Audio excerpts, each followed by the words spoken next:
The November jobs report was released, and it was grim.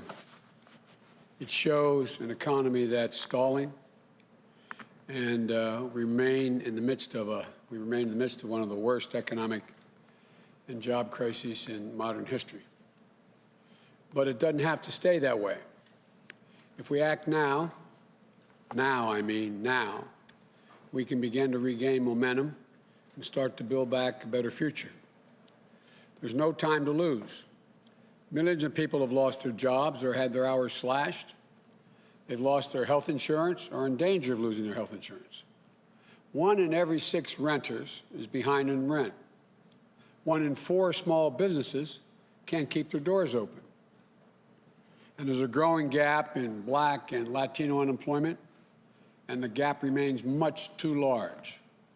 And it's deeply troubling that last month's drop in overall unemployment was driven by people who were dropping out of the job market, not because more people were being hired, dropping out of the job market altogether.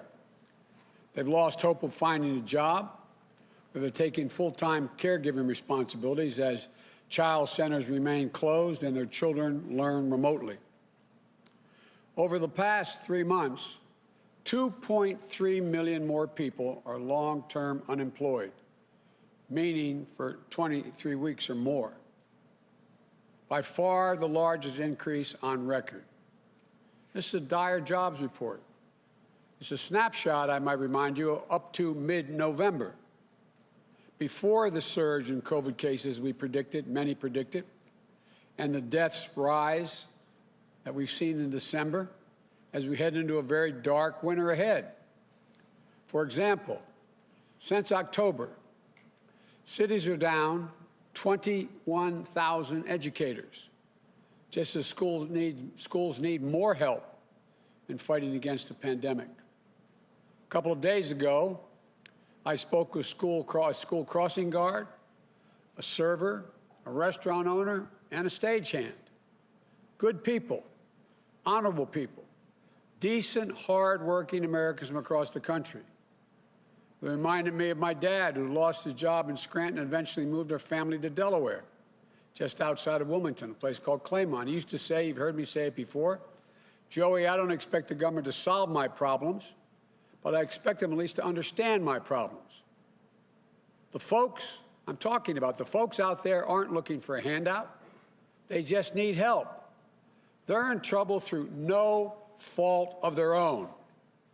Nothing they did caused them to have hours cut or lose their job or drop out of the market. What they need us to understand. We're in a crisis. We need to come together as a nation. We need the Congress to act and act now. If Congress and President Trump fail to act by the end of December, 12 million Americans will lose their unemployment benefits they rely on. Merry Christmas. The unemployment benefits allowing them to keep food on the table, to keep the lights on and the heat on, pay their bills. Emergency paid leave will end. The moratorium on evictions will expire. States will lose the vital tools they need to pay for COVID testing and public health. Put yourselves in that position, anybody listening. Laying awake at night wondering what's going to happen tomorrow. It's going to be harder for states to keep children and educators safe in schools, to try to provide assistance to keep small businesses alive. States and cities are already facing large budget shortfalls this year, again through no fault of their own. They've already laid off more than 1 million workers, even more teachers, firefighters, cops will lose their jobs unless federal government steps up now. And all of this weakens our ability to control the virus if we don't step up now. Emergency paid leave reduces the spread of COVID because it allows people to stay home when they're sick.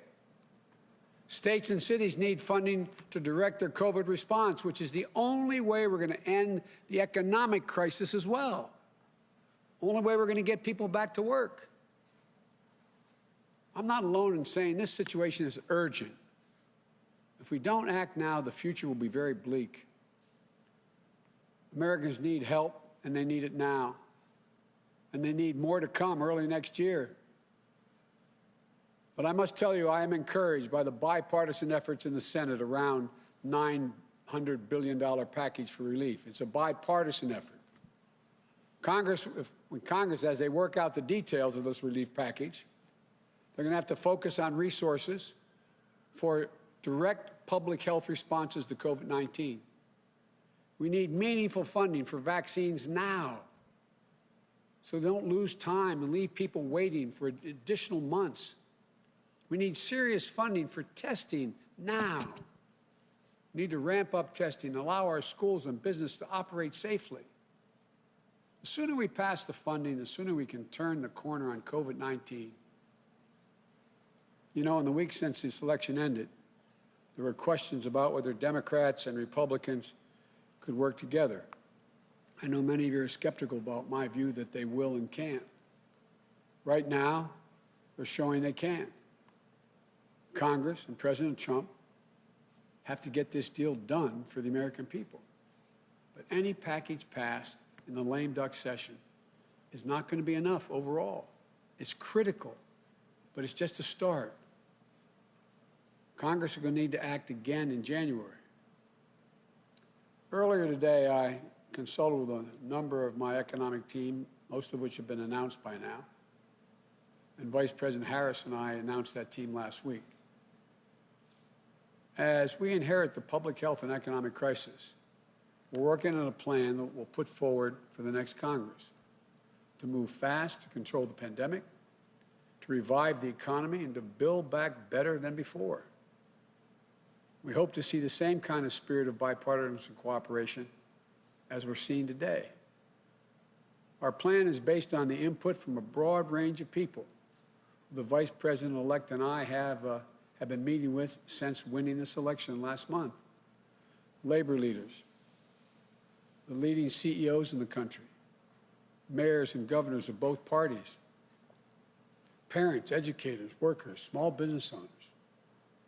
There's a consensus that as we battle COVID-19, we have to make sure that businesses and workers have the tools, the resources, and the guidance and the health and safety standards to keep businesses and schools open safely.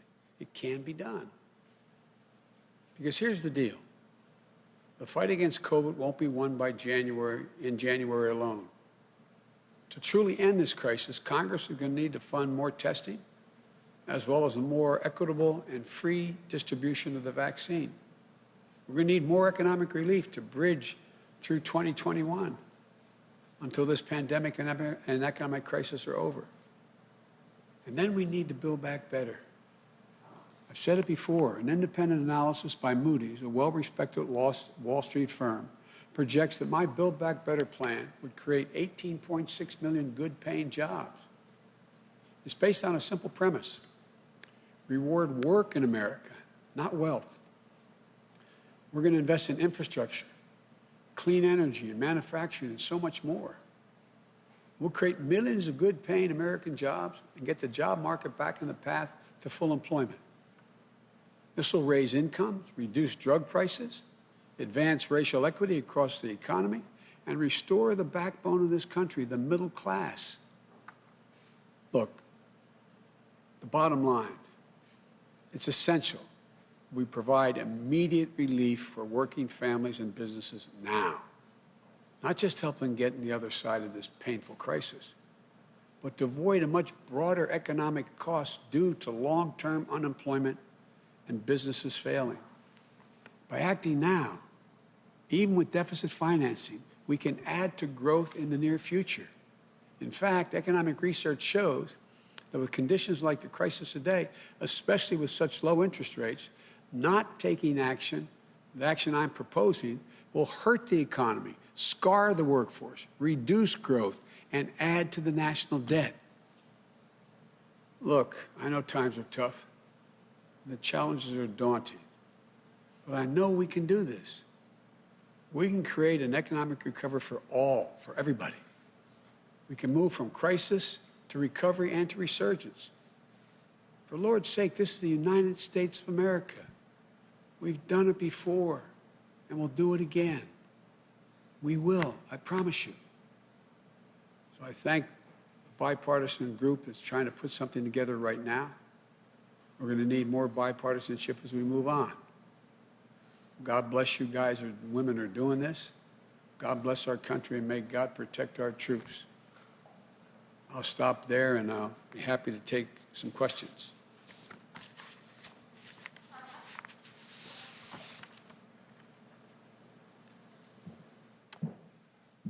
Mr. President-elect, one of the biggest tasks that you will have when you enter office is distributing a vaccine. Your team has started to meet with the Trump administration to learn of their plans as you are set to inherit this task. Are you satisfied with the current plans that are underway for distributing that vaccine? Do you feel that the federal government is doing enough at this point? And what steps do you think need to be taken between now and when those first vaccines go out?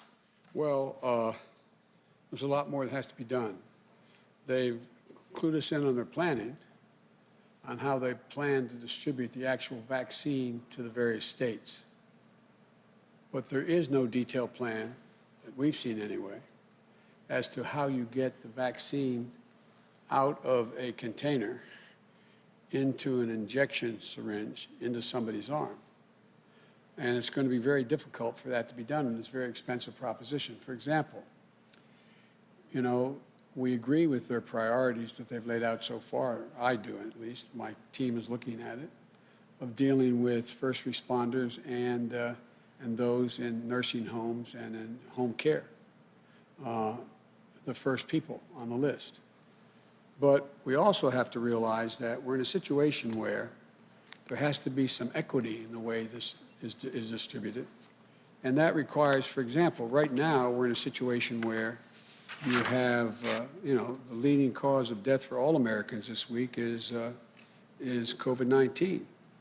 But blacks and Latinos are 3 times as likely to die if they get COVID-19. And so the communities of color, it's a mass casualty event. And so we got to figure out how we make sure we get the vaccine to those communities. Delivering the large amounts of the vaccine to the Walmarts and other major drug chains does not get you into a lot of these neighborhoods, and it doesn't guarantee that it gets around. So we got a lot of work to do, and there has to be the equity side of this has to be an important part of distribution. In addition to that, the cost of actually getting the serum into a injection into a needle into somebody's arm costs a lot of money. It takes a lot of people. It takes a lot of folks to be able to get that done. And we have to have a much better way than we've seen thus far as to how it's distributed. In some states, like the governor of Utah say, just deliver to the Capitol, I can take care of it in our conversation. Well, that could be true. But in large states like California, Texas, Illinois, Florida, et cetera, it's not that easy. There has to be an overall plan. That's what we're working on right now. And that's why I asked Dr. Fauci to stay on and to be my chief advisor on this issue, but also to be part of the COVID team. And on your cabinet, you are facing a lot of pressure to add more diversity to your administration. You have civil rights groups and lawmakers pushing you to do this, to make sure that you make good on your promise. And you look at your cabinet announcement so far, and they have included some diverse figures, but I specifically want to hone in on those big 4. And so far, when it comes to Secretary of State and Treasury, you have nominated a white man and a white woman. So looking at Attorney General and the Department of Defense, would you commit to nominating a person of color for those positions? Look, it's each one of these groups' jobs to push their leaders to make sure there's greater diversity. What I can promise you is when this is all said and done, you see everyone that I've announced and who's going to be in the next several weeks, we'll have it all out there. You're going to see significant diversity. I'm not going to tell you now exactly what I'm going to do in any department, but I promise you, it'll be the single most diverse cabinet based on race, color, based on gender that's ever existed in the United States of America. So no commitment on those spots? A commitment of what I just said will be the most diverse cabinet and the main spots in both White House as well as the cabinet positions. Thank you. Thank you, Mr. President-elect. You just said a couple of minutes ago that there's no time to waste when it comes to economic stimulus, but Democrats and Republicans have been in a stalemate for several months as they have been negotiating and trying to talk about what kind of stimulus to put together. You were elected by more than 80 million people to try to break that logjam. Can you talk about specifically what you have done over these past several weeks to actually work with Democrats and Republicans, speaking to congressional leaders to get them to agree on a stimulus package? And what do you say to people like Senator Sanders on the left flank of your party who have come out against this stimulus program already? They have said that this $900 billion deal is not good enough. Well, it would be kind of stupid for me to tell you what I did, wouldn't it? Because it'd be kind of hard to do it again. I told you all that I was confident we'd get a bipartisan agreement on this stuff. And I think we will, not just on this package, but I think beyond. And the last thing I'm going to do is tell you strategically how I go about this. I remember I used to get asked the same thing when I was putting together significant deals between Democrats and Republicans when I was a senator and vice president. It's just not a very smart thing. It's like me asking you, tell me how you get your sources and how'd you get those sources you got in order to get that story. It would be ridiculous for you to tell me or your colleagues how you did it. All I can say is I'm confident there are a sufficient number of Democrats and Republicans in the United States Senate, along with significant votes coming out of the House of Representatives, to put together a serious package that will keep us from going off the edge here, provide the kind of resources that are needed immediately. It's not going to satisfy everybody, but the option is if you insist on everything, we're likely to get nothing on both sides. And so I think they're on their way to being able to come up with a package that meets the basic immediate needs that we have. But I've made it real clear. It's just a down payment. This is not the end of the deal. So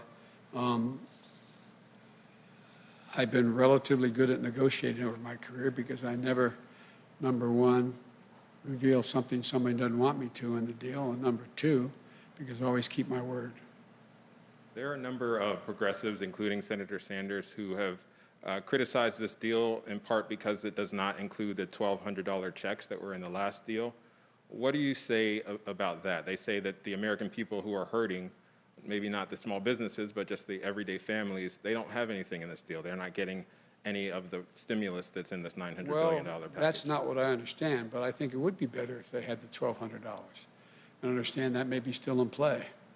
But I'm not going to comment on the specific details. The whole purpose of this is we've got to make sure people aren't thrown out of their apartments, lose their homes, are able to have unemployment insurance they can continue to feed their families on as we grow back the economy, be in a position where we provide for help to localities so they're not continuing to lay off school teachers and firefighters, et cetera, first responders, and to make sure we're in a position that we're able to generate the kind of growth that is a consequence of this by allowing, it costs a lot of money to keep schools and businesses open. On the COVID side of the equation, they're all pieces should be in it. There's much more. If I were writing it, I think the proposal that, quite frankly, the HEROES Act that the House passed, that's what I would support. But, this is a democracy, and there are, you've got to find a sweet spot where you have enough people willing to move in a direction that gets us a long way down the road, but isn't the whole answer. Thank you. Thank you.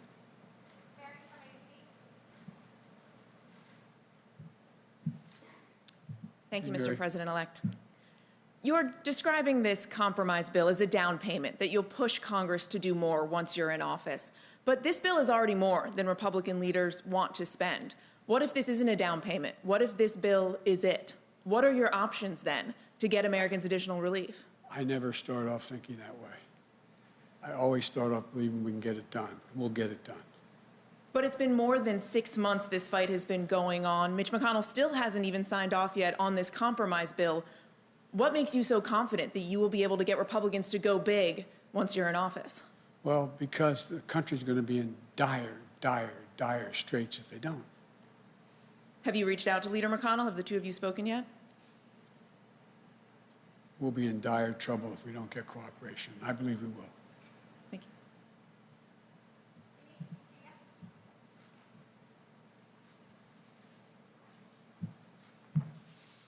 Thank you, Mr. President-elect. You noted today that 1 in 6 renters are behind in their rent. Millions of Americans remain unemployed. You say the situation is urgent. When you come into office, you expect to pass executive orders dealing with those specific issues. And also, do you at all plan to pass trillions of dollars of aid? Is that what you have in mind when you say we need to go big? Or are we looking at billions of dollars? We're looking at hundreds of billions of dollars. Look, again, I've learned after hanging around in this business for a while, the last thing you do before you begin a negotiation is lay down a drop-dead marker. And if it's not this, I'm not going to talk to you. I think there's a lot we can get done. And I think people are going to see the overwhelming necessity. What's going to start to happen is a lot of folks who represent Republican districts are going to find their Republican neighbors are in real trouble as things get worse. They're going to find that there's an overwhelming need as these numbers skyrocket. You remember my saying that I believe the experts we'd had at least another 250 dead before the end of the year. And they went, oh, no, all right. Guess what? Look what's happening. It's going to get much worse. It's going to get much worse. And so I believe that there are enough Republicans who will join enough Democrats in the United States Senate to get a majority, along with the House, to get it done. But we'll see. We'll see. This is a step at a time. And on executive orders? Well, I'd issue executive orders that are totally within the purview of an executive. But one of the things I don't like is I don't like people saying that I can, by executive order, do the following things, which there is no basis in the Constitution to suggest it can be done. So there are certain things I can do. I can issue executive orders pulling back some of the executive orders that Trump put forward. But I can't issue an executive order saying we're going to spend X billion dollars on this issue without getting the Congress appropriates and is responsible for distributing that money. And then quickly on the coronavirus vaccine, you talked about getting it into African American and vulnerable populations. You said yourself that you're willing to get the vaccine publicly to get people to feel safe. But there are people already telling me, well, President-elect Biden has good health care. If there's some complications, he might have better health care than me, African Americans around the country. What more can you do to convince people that the vaccine is safe for them? And does that mean you'll at all lean on any existing members of the Corona Task Force? I know that you have committed to keeping Dr. Fauci, but is there Dr. Birx? Is there anyone else that you might be leaning on to convince people? There are a lot of people I'm looking to convince people in the task force, and the task force will continue to be expanded with really fine people. And look, I think actions of presidents matter. And I'm going to say something that I think the African-American community, Latino community have known I've never misrepresented anything to them. And that if, as you all keep pointing out, I'm the oldest president ever elected, although I'm actually only 47. But all kidding aside, I think that my taking the vaccine and people seeing me take that vaccine is going to give some confidence. But you know, I said early on, you may remember, I think you may have asked me the question, I may be mistaken. But I said early on that I think one of the things that bothers me the most is by the wild assertions the administration was making about how this was going to go away and inject bleach and all those kinds of things. It was diminishing confidence across the board and the American people overall, but particularly in this administration with the African American Latino community. What I hear from my friends in the community, not but blocks from here as we stand, is that we're not going to be the guinea pigs. We're not going to be the guinea pigs. Well, the fact of the matter is that they won't be. You're going to see tens of millions of Americans taking the vaccine, and you're going to see the President of the United States and 3 of the 4 living former presidents doing it publicly as well. It's all about, and look, it's going to take some effort to rebuild confidence in science, because it's been so diminished in this administration thus far. So, but I will, and by the way, in the meantime, I got to make sure that the vaccine is both free and available, and that any follow-up on the vaccine is free and available, that relates to any health complications from it. So there's ways we can deal with some of these issues. Biden has good health care, therefore, but I don't have good health care. That's another thing we're working on from day one. I've been working on it at this moment. And so my hope is that we can reinstill some confidence in to be able to believe the President of the United States when he or she speaks. Thank you. Thank you very much.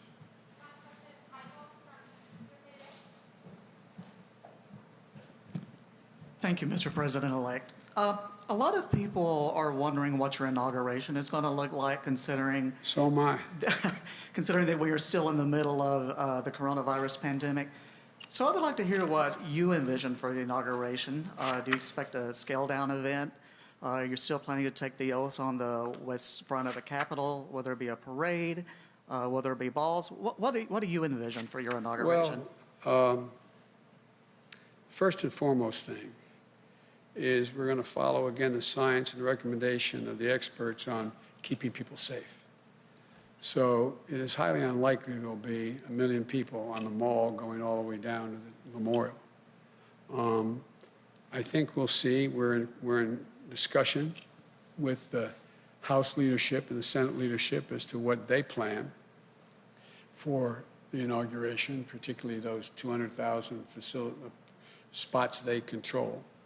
But I think you're going to see something that's closer to what the convention was like than the typical inauguration. First and foremost, and my objective is to keep America safe, but still allow people to celebrate and see one another celebrate it. And so we're in consultation. My team is in consultation with folks who help us put on the convention, as well as with our colleagues, Republican and Democratic colleagues, in charge of the inauguration. My guess is there probably will not be a gigantic inaugural parade down Pennsylvania Avenue, but my guess is you'll see a lot of virtual activity in states all across America, engaging even more people than before. But that's in train now, and I'm not in a position to give you an example of exactly what it will look like. But I promise you it'll be available either virtually or in person for many. And my guess is there'll still be a platform ceremony. But I don't know exactly how it's all going to work out. The key is keeping people safe. I can't do a super version of the president's announcement in the Rose Garden nationwide. So it's going to have to be more imaginative. But I think, like I said, I think the convention we put on really opened up avenues that we never thought existed. And I doubt there will be another Democratic, at least a Democratic convention, that it's a straight like it always has been. I think we can include more people. People want to celebrate. People want to be able to say, we've passed the baton, we're moving on, democracy has functioned. But I wish I could tell you more, but as those decisions are made, they'll be announced. Okay, and I also wanted to ask you about your relationship with Senator McConnell. I know the two of you have a long history of actually working together on various deals. Have you talked to him since the election? And given the partisan nature of Congress right now, how do you convince him that it's in America's best interest to work with you going forward? I don't think I have to convince him of that. He knows me. He knows I'm as straight as an arrow when I negotiate. He knows I keep commitments and I never attempt to embarrass the opposition. There's some things that I think are just ready for the kind of compromise that Democrats and Republicans are prepared to engage in, absent the President of the United States' attitudes on some of these issues. Infrastructure, dealing with health issues, dealing with the fight against cancer, dealing with education. I think there's a number of things. As I said before, we've got to take the vitriol out of politics. I know there's a lot of people on both sides who want to continue to go after and punish the opposition. I get that. I get the fact that an awful lot of Americans are disappointed I was elected president. Fortunately, there's 7 million more that were happy than disappointed, but I get that. And there's a lot of Democrats who are angry and want to strike back at Republicans. But I've said from the beginning, and I think I've conducted myself this way throughout my career. I learned that early lesson. It's always appropriate to question another man or woman's judgment, but never their motive. Once you question their motive, then in fact, there's no way to get to go. You're in the pocket of the cement industry. Let's do a deal on highways. No possibility. And so when I've dealt with Mitch McConnell in the past as a vice president or as a senator, we haven't engaged in that activity. Doesn't mean we can get to an agreement. I'm not asking anybody to abandon their principles.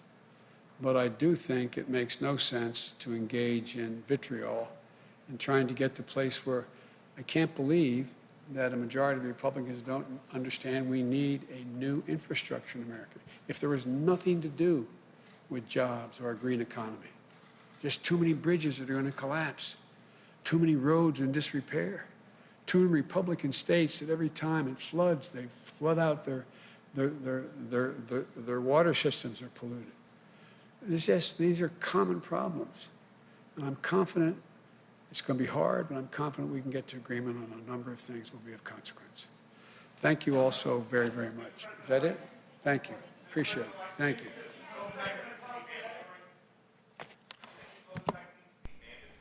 No, I don't think it should be mandatory. I wouldn't demand to be mandatory, but I would do everything in my power, just like I don't think masks have to be made mandatory nationwide.